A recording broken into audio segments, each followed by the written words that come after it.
Hi, my name is Rebecca Wood, and I'm here to do a quick walkthrough with you of Swamped and Everglades Watershed Adventure and give you some pro tips for teachers for how to facilitate this game being played smoothly in your classroom. The premise of the game is that each player becomes a drop of water in the Everglades, starting out at the top of the board in Lake Okeechobee, meandering their way through 6 different ecosystems, experiencing in each ecosystem everything that might happen to a drop of water along the way. In order to win the game, they must collect 6 tokens from each different ecosystem, and then again make it to the Gulf of Mexico. Swamped is a card-driven game with a deck of cards for each ecosystem the players pass through. The players begin by drawing Lake Okeechobee cards. They read the card out loud and follow the directions on the card. If the card directs them to go to a different ecosystem, they go to the Enter Here spot in the ecosystem, collect a token from that ecosystem, and on their next turn, they go ahead and draw that ecosystem's card.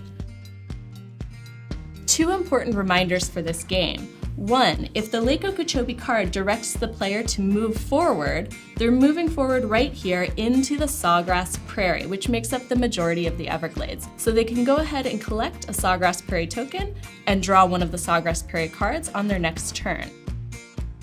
2, students cannot enter the Florida Bay until they've passed through each of the 5 other ecosystems.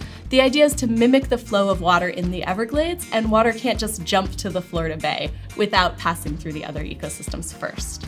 If a student lands on a question space, they're going to draw a question card. Without looking at the card, they pass it to their neighbor. The neighbor asks them the question. If they answer the question correctly, they get to keep the card. If the player answers 5 questions correctly, they can trade their cards in and jump to an ecosystem of their choice.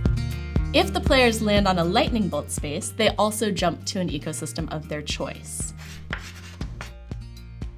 Some pro tips for you for facilitating the game. Pro tip number 1, in almost every round of this game, one player gets stuck in Lake Okeechobee for a long time, which can be really frustrating for a kid.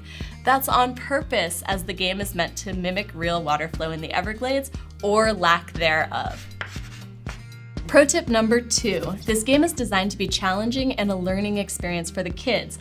That means that they may or may not know some of the vocabulary and the questions presented to them, and that's okay. Feel free to adapt the rules of the game to the level of the kids you're working with. One way I suggest doing that is give the kids an option to answer the questions as a team rather than individually. Or if there's a question that nobody knows the answer to, have them read the answer out loud so they're still learning, and then draw another card so they have the chance to answer a question correctly.